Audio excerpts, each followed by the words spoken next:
Hello, Internet, and welcome to episode 121 of Verbal Graffiti with your host, Brian Glass, aka the B-Man, the People's Degenerate.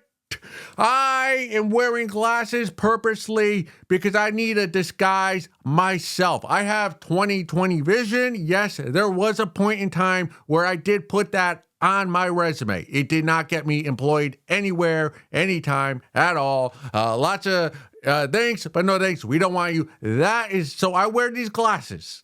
Right now, I'm wearing them for aesthetic purposes only to try to disguise who I am. Because I had an altercation recently, no fault of my own. I've been saving this story because I want to tell this story and go right into a Reddit post I had found a while back, and there's some symmetry between the two. Enough with the fluff, B-Man. Enough with the fluff, People's Degenerate. Tell us what happened. All right. So it's around the 64, March Madness, the B-Man. I do not have a TV in my apartment. I don't watch much TV. I am a content creator more so than a content consumer. Anyway, I'm a graduate. I went to of UConn, University of Connecticut. I keep, you know how colleges will tell you how much, what's the average salary of all the graduates? I bring that down very, very much so. Anyways, so I go to this bar, local bar, to watch the game, right? Because I don't have a TV in the apartment, but I'm a fan of UConn. So I go to this bar, local place, so I won't say the name. And it's very festive because it's in Connecticut. So everyone's cheering for UConn. They end up winning by, 7, 10 points. I forget. It doesn't matter. So it's about 11 p.m. Right, it was about 9:30 start game, 11 p.m., 11:30. So the bar starts to disperse. I decide that the game's over. Everyone in this bar is like 10 years younger than me. Time to peace out. So the B-Man, I pay my tab. I tip. We know I'm a big tipper of the bartenders here at Verbal Graffiti. So I'm walking down the street. I take a turn, and there's a group of, maybe college, maybe mid-20s, group mix, boys and girls, chads and babes, and they're, they're 5, 6 steps ahead of me. Anyway, so I go to cross the street, and I'm looking at my phone because, again, it's late at night. It's, 11:30, 12-ish. I'm like, what time is it? And then I notice, I hear something, and in my peripheral vision, again, the B-Man, 20/20 vision, I have very, very sensitive peripheral vision. My eyesight, magnificent. Anyway, so I see a hobo, and I use that term as a slur, hobo. I'm looking at my phone, and I hear the hobo yell out, "You faggot!" And I'm like, whoa, I start to get the goosebumps. It's late at night, it's dark, there's people around, so I'm not nervous, but I do sense that the "you faggot" is being directed at me and nobody else. And then I keep walking. Do not make eye contact. That's something, the B-Man, I learned. I've spent about 10 years in New York City, living, working there, and doing stand-up there. And I don't know what it is about me, but the hobos love to start altercations with me, and I want no part of altercations with hobos because they have nothing to lose, and I don't have much to lose, but I have more to lose than the hobos, and that's an equation I do not want to be involved in. I think the hobos like to start shit with me because I'm a bald. I shave my head, so maybe they think I'm a skinhead. Now, I am not a skinhead. Now, I do watch skinhead documentaries, but I am not a skinhead. But maybe the hobos think I'm a skinhead. For whatever reason, the hobos love to yell out at me. But I learned those 10 years in New York City plus that when a hobo yells at you, you do not turn around. That is a no-no. You do not turn your head and engage with the whole. That is like you're putting your life in your own hands if you do that. And I learned very, very quickly in New York City, hey, you faggot, keep going, pretend like you don't hear it. They'll keep yelling. Eventually, that noise will fade. So that 10 years in New York City trained me for this altercation a couple weeks ago in New Haven. I'm crossing the street. This hobo, which I am still angry at, goes, "You faggot!" And he goes, "You like that photo you take of me?" And he must have thought, because I had my phone out, looking at the time, again, late at night, whatever, you do what you do. He must have thought I was taking a photo of him, which I do not take photos of the hobos. I want nothing to do with the hobos. The last thing I want to do is put a lasting image of a hobo in my expensive iPhone. That's something the B-Man don't do. But he goes, "You faggot, you like that photo?" And he keeps calling me a faggot. And again, this is not me using the word faggot. Gay slurs, it's not. I use slurs, but the gay ones, even as a young toddler, gay slurs were not something to be, man. It's the word gay, faggot, words, those are words they were not part of my vernacular. So this is him to say, "You faggot, you like that picture?" And he goes, "You have HIV, you like your HIV?" And immediately, it was very... Like the group in front of me, they turned around. I was not turning my head around, but I knew they turned around, and none of them gave the hobo a look. Like, it was very apparent that the hobo was calling the B-Man a faggot. "You faggot!" And I was like, okay. And then immediately, once he said, "You have HIV," I knew that hobo probably has HIV, because most people, hobo or normal, do not have HIV on their mind unless you have HIV. You don't yell out, "You have HIV," late at night in a dispersing crowd unless you probably have HIV yourself or have just interacted with somebody who has HIV. Now, I do not have HIV. I do not have it. I do not have sex, anal sex with men. I do not share needles. I'm not a drug user, so I'm not sharing needles with other drug users. I remember in school when they tried to scare you into, "Oh yeah, heterosexual couples can get HIV." No, you can't. It's almost an impossibility. The way you get HIV, and my friend taught me this, who is a urologist, is anal sex with another man and or sharing needles. That's basically the only way you get HIV. Maybe you get really, really unlucky with if you need a blood transfusion. But basically, if you're having just normal, I shouldn't say normal, but if you're having heterosexual sex or lesbian sex, like you ain't getting the hip, you ain't getting the H, you ain't getting the I, you ain't getting the B. But this guy was persistent. Like, he started following me. Like, there was probably 10 yards, 15, 20 yards between us, but he kept yelling, "You faggot! You like that photo?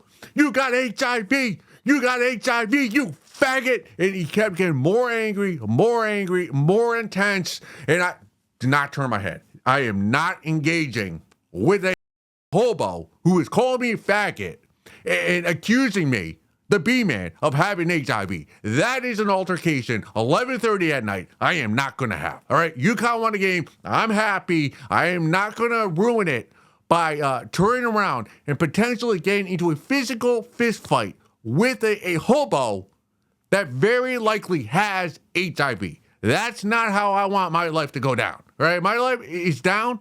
I don't want it to go down any further. But then and eventually, like, we probably went two red lights with this guy following me, maybe like 20 yards behind me, going, "You faggot, HIV, why are you taking a picture of me?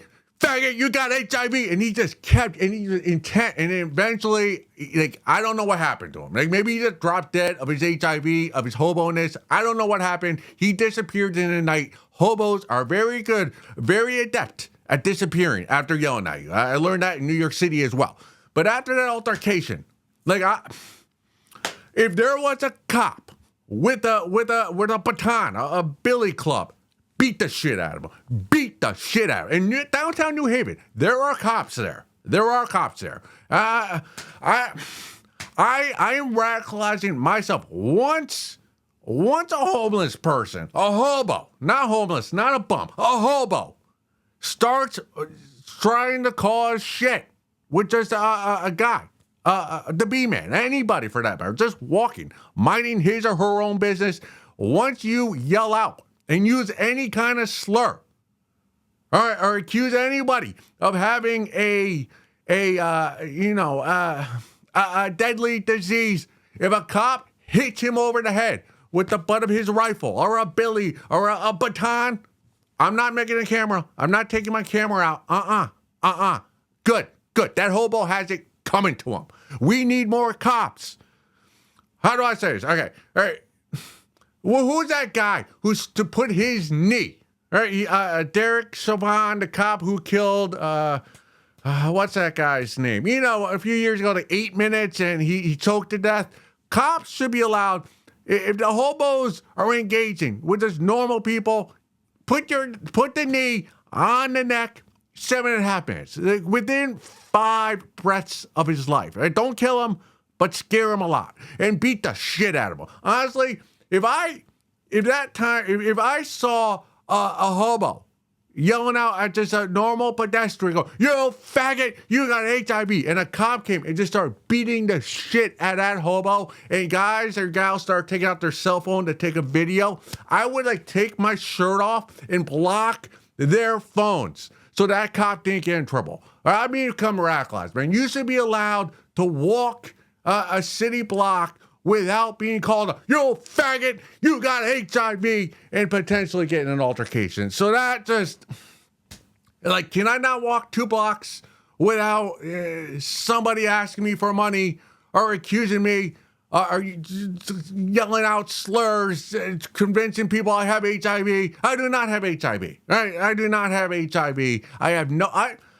I'm very fearful of a lot of diseases and cancers and things that don't have cures. But HIV, that's one disease I've never had any fear once I learned how you actually get HIV of ever having. So, but the hobos, I'm fearful of them. I am fearful of them, and they deserve to get their ass beat. Not killed. I don't want them killed.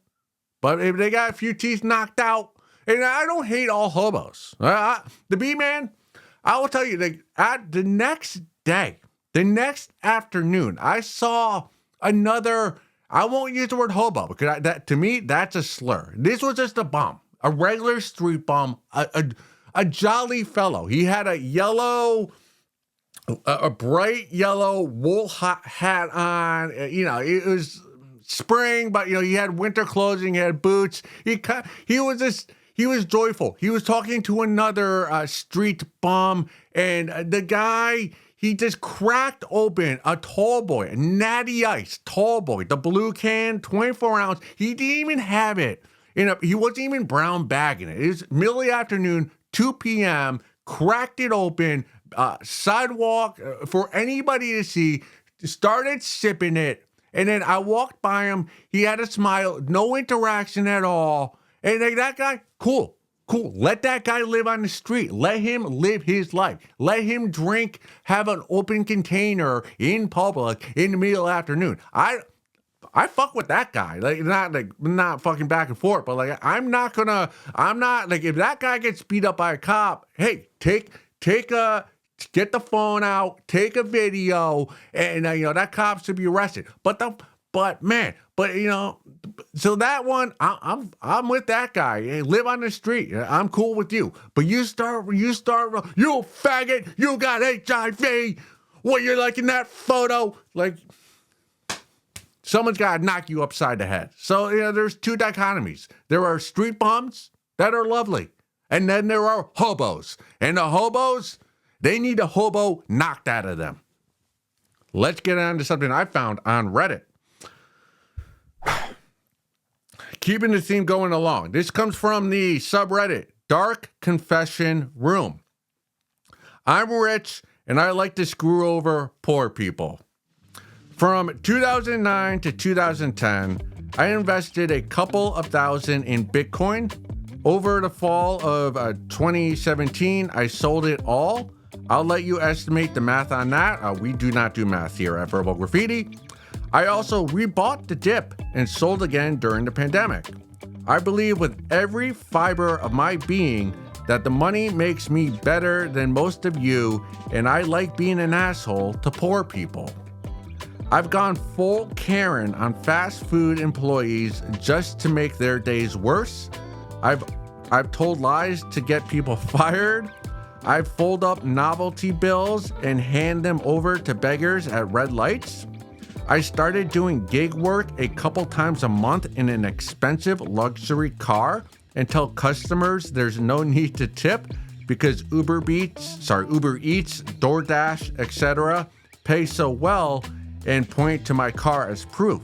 I take a lot of pleasure in putting the rest of you in your place.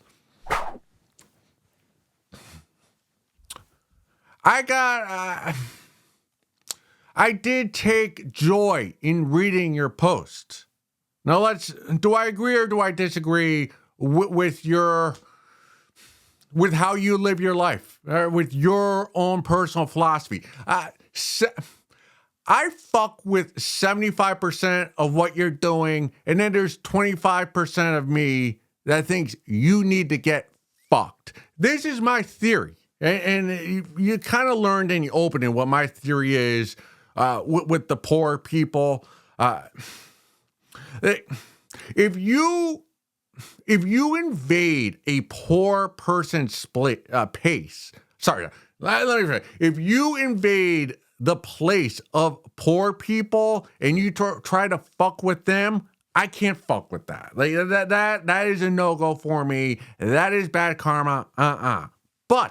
But if the poors, if the people with no money, the beggars, the hobos, if they invade your space, you're allowed to fuck with them. You're allowed to do whatever you want short of murder. That is my rule. Let me explain. And I do, when you say, are you better with money? Are you better than people without money? I kind of do agree with you, because I personally said, when I go to a package store, all right, so a package store in Connecticut, that's like a liquor store, because we're not allowed to get it at gas stations. Like a lot of times, I'll be getting a bottle of Canadian Club. I'll be bending over. That's about like $23 a bottle. So I got to go take the bottom shelf. I got to bend over, get on my knee. If I see a guy or a lady pulling a bottle from eye level or the higher shelf, like an actual glass bottle, I assume that person is better than me. That person who could buy top shelf liquor probably has more money than me, probably has a family, has children. When he or she goes out for drinks, they'll pick up the tab. When he goes out with his lady, he'll pay the bill. He's involved in his community, doesn't have a project called Verbal Graffiti with smut literature behind him. In all intents and purposes, that guy or gal is better than me because he or she has more money than me. They don't have to go to the bottom shelf where I live. So I do agree with you. Again, 75% of the time, you're probably right. Like, you're probably better than the people who have to buy generic brand cereal. You just are. You just are. But when it comes to fucking with the poors and taking pleasure from it, be careful. Because if you invade, let's say McDonald's, for example, you go into McDonald's and you start causing a hissy fit. You start causing altercations. You go full Karen with the lady, the worker behind the counter taking your order, and you ask to speak to the manager, and you lie, and you do something to get that person working at McDonald's fired. You deserve, right? There should be a guillotine in the playscape at McDonald's where they put your head in and murder you right there. Death, no trial, no jury of your peers. Nope. You call a manager, you go straight to the guillotine, chop your head off. Because that person, those people working at McDonald's, they're living an honest life. Yeah, maybe they're not rich. You have more money than they do. But to go into their space and try to fuck up their day when their life is already miserable. People who work at McDonald's do not enjoy their life. So for you, a rich person, to go into their world, inside of McDonald's or through the drive-thru and purposely try to make their day more worse than it already is. You're a shit human being, and you deserve the guillotine on the spot, and they should hang your head at the street light and let everybody know, hey, come in, get your double cheeseburger, get your large fry, your vanilla milkshake, but don't fuck with the workers here, or else you're going up there. And I'd be for the guillotine. I'd be like, hey, good, like you deserve to die. But I will also say, let me give you another example. Another example where all right. So let's say you're driving, right? You pull up to a light, you got your Audi 2025 RS7. The car costs about $140,000. You pull up, you got your nice leather interior, your heated seats. You pull up, you get a red light, and then some hobo comes up to you, knocks on the door. He's got the cardboard sign. He starts doing the squeegee. He's trying to get a couple bucks from you. I am all for you fucking with that hobo, because in that red light, you're in your space, and the hobo is invading your space. Therefore, you have license to fuck with him. Go ahead. Give him monopoly money. All right? Give him fake money that he thinks real, and fuck with his head. Honestly, if I was in the passenger seat of your Audi, I'd say, hey, move your head back, and I would shoot him with a squirt gun. I'd laugh at him. I'd make him wet. Like that guy, that hobo knocking on your windshield, he deserves whatever you want to give him. That is, do you see the line? Right? Once you go into McDonald's or once you go into their space, you cannot fuck with them. But once the hobo enters your domain, go ahead. Free reign. Whatever you want to do. Whatever heinous, whatever the Game of Thrones type torture you want to that hobo, go ahead. And I'll shoot him with a squirt gun right behind you. That's how passionate I am about what you're doing. Now, I will say, I'm not rich, right? I'm not rich. Verbal Graffiti does not make any money yet. I'm probably in a hole $20,000 in this project. I'm not successful financially or career-wise. So, but if I was, and if I ever do become rich, I am going to do what you do, all right? I'm going to become an Uber driver. I'm going to take a part-time job, because there's got to be nothing more fun than having a job that you don't care about. And if you get fired, it has no effect on your life. Like, you don't care about losing the money. Like, we're at a point now with Uber drivers where the Uber drivers are so nice to me that it's off-putting and makes me, the B-man, feel uncomfortable. Like, oh, is the temperature okay? What type of music would you like to listen to? Would you like a nice chilled bottle of water? It's like, bro, I paid you $40, all right? Bring me from my house to my mistress's apartment. I'm not part of some Amex reward program. Like, just drive, don't talk. It's a transaction. Like, why are you asking me for a bottle of water? Honestly, now, if you were rich, like you are, or if I was rich and I was... It's got to be so liberating being an Uber driver and not having to worry about your 5-star rating. And I would fuck with everybody, everyone I picked up. I'm like, oh, hey, Buttercup, you look like you got some nice jigglers. How about you pull down that top, that blouse of yours? Hey, buddy. Oh, starts yapping. Oh, you're a raging liberal? I'm going to turn on a Joe Rogan episode right now. We're going to listen to that for the next 3 hours.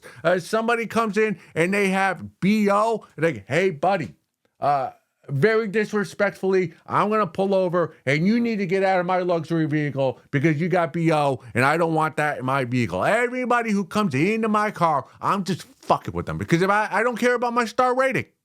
Give me 2 stars, fine. If Uber fires me, big deal. I'm a multimillionaire. I bought Bitcoin in 2011 or wherever the fuck you bought it. So where your mind's at, like wherever it ticks that way, like my brain ticks that way as well. Unfortunately, I do not have the funds in my index fund to live out the way you're living your life. But again, maybe I hope to be there one day. So if I pick you up and I'm driving Uber as your Uber driver, do know I made it here at Verbal Graffiti, and I'm gonna fuck with you that entire ride. But again, do not invade the poor space and fuck with them. That's bad karma. Guillotine, die. Let's go look at some photos.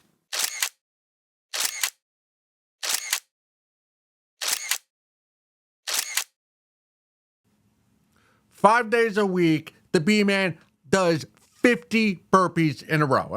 They're horrid looking. It looks like a jellyfish trying to do a burpee. Down, up, form horrendous. There's no form at all. But do you think the B-Man, do you think I want to be doing burpees? No, I do not want to be doing burpees. I'd rather be eating tortilla chips in salsa, dipping them, eating 50 of those rather than down, up. But the reason why I do these 50 burpees 5 days a week is because there are hobos yelling at me on the street, trying to start shit, altercations. I need to do these burpees just in case one of these hobos gets close enough to me where I need to actually run and out sprint and have enough energy, enough cardio, vascular, this boom, that I can outrun that hobo who's yelling at me. That's where we're at now in society, where those of us outside of prison who are free need to do burpees just in case one of the hobos decides, that person, I'm gonna go try to touch that person and drag him down into the hobo world with me. Well, it ain't gonna happen to the B-Man because I'm doing my diligence. I am doing my 50 burpees 5 days a week. And I ain't doing it for my body. I ain't doing it for my health. I ain't doing it for my cardiovascular heartbeat. I don't care if my veins get clotted or whatever the hell happens to your body. I'm doing it so that hobo, wherever he's coming from, does not touch me. And I shouldn't have to do those 50 burpees, but I do. And I'm doing them because that hobo's gonna touch somebody, and it ain't gonna be me. And if it is me, he's gonna have to run 2 blocks to get me. He ain't gonna just get me right away. We're going 3-4 blocks. There's gonna be people who see you chasing after me. So there will be witnesses that see what's going down, and you're getting yours. But you ain't getting me because I'm doing my 50 burpees. There's a lot more I wanted to talk about.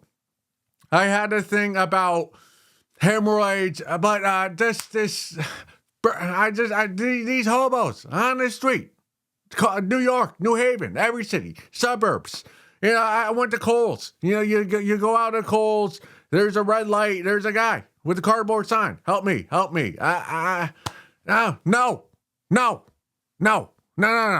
Ain't happening. Do some burpees. All right, moving forward.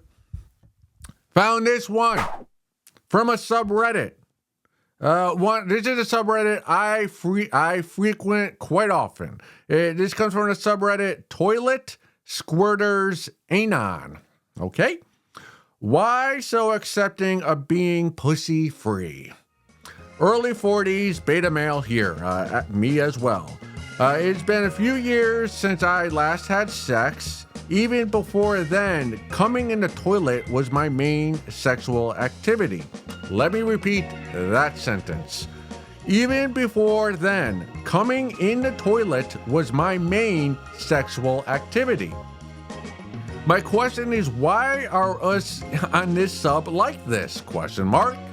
Most men, even unattractive ones, will try more, attempt affairs, see prostitutes. But I'm content just squirting in the toilet.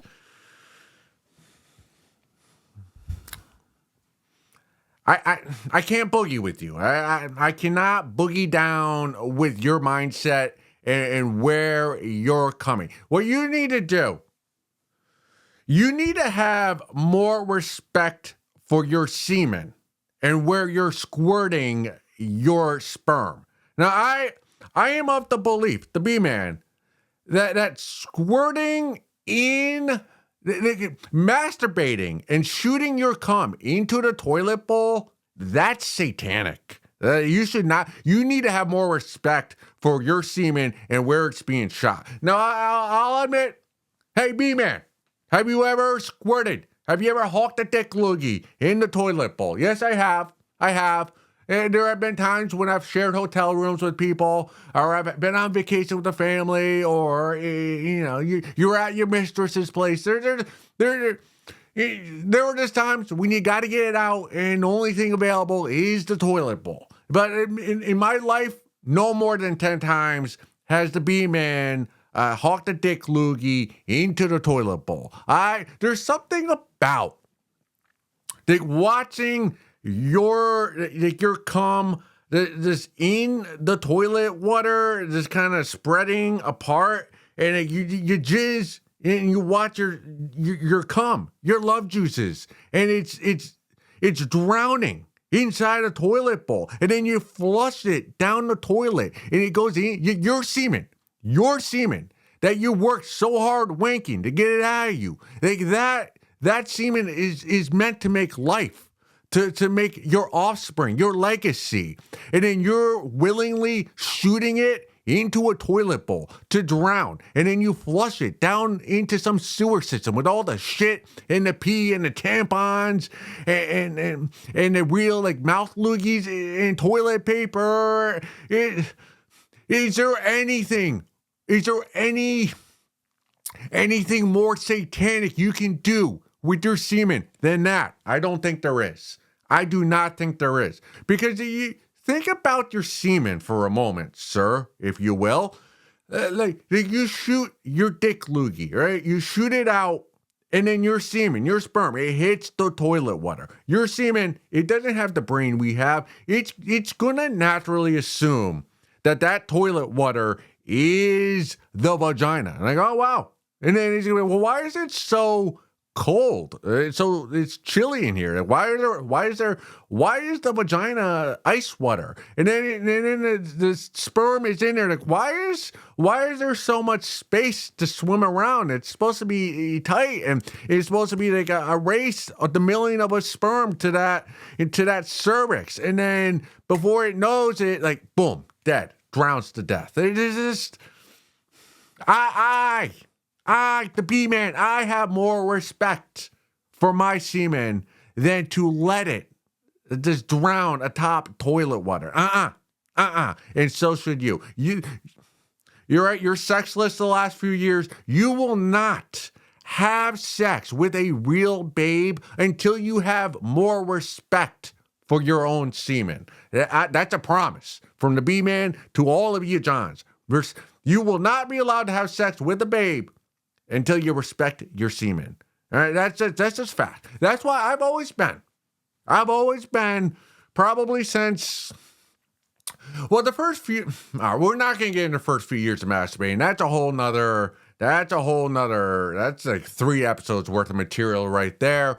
But in my adulthood, right, post-puberty, I have always been a cum rag guy. Right? I'm at the point now where I have a beach towel. All right? I stand up, or when I stand up because that's alpha. And I put out a beach towel. That way, I have no fear of when I shoot my dick loogie. I have no fear of where it's going because it's going to land somewhere on the beach towel. So therefore, that allows me to enjoy my nut. Does that make sense to you? That's why I've never been a Kleenex guy. I know I have roommates in the past who were Kleenex guys. And to me, the Kleenex doesn't give you enough circumference when you're masturbating. Therefore, you gotta use the Kleenex as a catcher's mitt to catch your cum. And when you're doing that, can you really enjoy your nut when you're worried about catching the nut with the Kleenex? That's the beauty of using a beach towel. There's so much space wherever your dick loogie goes. It don't matter. It's going to land on the towel unless you're a savage, unless you're like a male porn star, or you have semen retention for months on end. Like in most cases, unless you're an outlier, like it will land on the beach towel, and it's always land on the beach towel for the B-man. That's why I'm a cum rack, beach towel. Again, same thing with a toilet bowl. Like the science of wanking it into a toilet bowl. How do you do that? How? Like I pee standing up. I miss the toilet bowl all the time. There are so many times I'm not. Like you go to pee. All right, it's late at night. You pee. You don't hear the water. You don't hear your pee hitting the toilet water, and you get a little where's the water? And then you're like, oh shit, it's on the side of the toilet, it's on the bowl, it's on the seat, like it's everywhere but the toilet water. And I'm doing that with my pee, which is one stream, constant stream. How are you doing that with your dick loogie? Because when I wank it, when the B-man wanks it, my Mr. Perfect, my penis is pointed upward. So if I'm wanking into a toilet bowl, that means I need to get some type of an arc on my nut so that it will go up and then down into the toilet water. And let me tell you, so it's very similar in that regard to a free throw. Now think about Steph Curry. Steph Curry, I believe, shoots free throws at 94%, the best to ever do it. But that means... Right, so with your dick loogie into the toilet bowl, even if you're the Steph Curry of dick loogies, you're going to miss the toilet water 6% of the time. And knowing that 6 out of every 100 times you're going to miss the toilet water, like how can you enjoy the whole process of masturbating when you know that 6 out of 100 times, if you're the best of the best, if you're a professional dick loogie doer, like you're gonna miss your spot. Like how? That's why you gotta go cum rag, beach towel, fat person, big one, like the biggest towel you can get, so you have enough, you have enough space, so that you can shoot it anywhere and you can really enjoy loving yourself and your love juices that come from you. So no, I'm not. I can't condone wanking it into the toilet. You need to have more respect for your anatomy and especially your love juices. And that's what I got to say about that. Let's continue reading A Salesman's Wife by the author John Lawrence. Critically acclaimed John Lawrence, that is. We are atop of page 113. We will read 2 pages together aloud. Inside, somewhere, the 2 blunt-edged rods of male flesh were rubbing against each other, separated by only the thin partition of tight, elastic flesh, dividing her cunt in anal passage. She groaned in both anguish and ecstasy, and held onto Garrett's shoulders, gripping his flesh savagely as the 2 powerfully aroused males began to fuck her, slowly at first, then increasingly their thrusts with animal excitement. She was impaled brutally from both sides. Her body was racked with alternative rushes of pain and delight, yet she craved it. Her breath came faster and faster, and she trembled from head to foot with raging desire. "Oh, God!" she screamed in ecstasy. "Yes, yes!" Carlsberg cried as his cock ravished her tight rectal sheath with hard, brutal strokes. He gasped with sadistic pleasure and then plunged full length of his lust-incited shaft far up into her helplessly exposed back passage. Yes! Garrett was fucking her with the same mad urgency as his father. He was excited by the knowledge that he was sharing this shameless debauchery with his own father, and his soft, creamy female with the mutually ravished was certainly one of the choicest creatures he had ever screwed. Fuck! Fuck! He groaned as he impaled her with steadily rising fury. The sound of the amplified heartbeats came faster and faster in the room now, and all three felt themselves fall into complete synchronization with savagely throbbing rhythm. All three bodies writhed and thrashed deep in the throes of tempestuous sensuality. Screams of delight filled the air, and they clutched at each other's nakedly writhing bodies with feverish lust. The unwittingly adulterous young housewife gave herself eagerly to the lewd, thrusting cocks that filled her. She felt as if she were on an incredible roller coaster ride, in the frenzy of thrills and passion. Her body was shaking wildly, her mind reeled with delight. "Oh God," she screamed, "it's wonderful! Oh, fuck me hard!" She could hardly believe the obscene words that escaped her lips. She had never in her life had said such things, yet it didn't matter now what she said or did. She was free as a bird, thrilled beyond measure. "Ram me," she found herself crying lewdly. "Ram me!" Carlsberg exulted and triumphed when he heard her. She was truly his greatest success thus far. She capitulated to his every wish. Now he had the extraordinary pleasure of enjoying this luscious creature with his own son. He was proud of Garrett, proud that he was able to teach him so well, and proud that his handsome son was such a good student.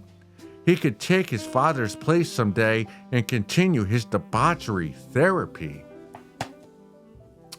Go suck a fat one.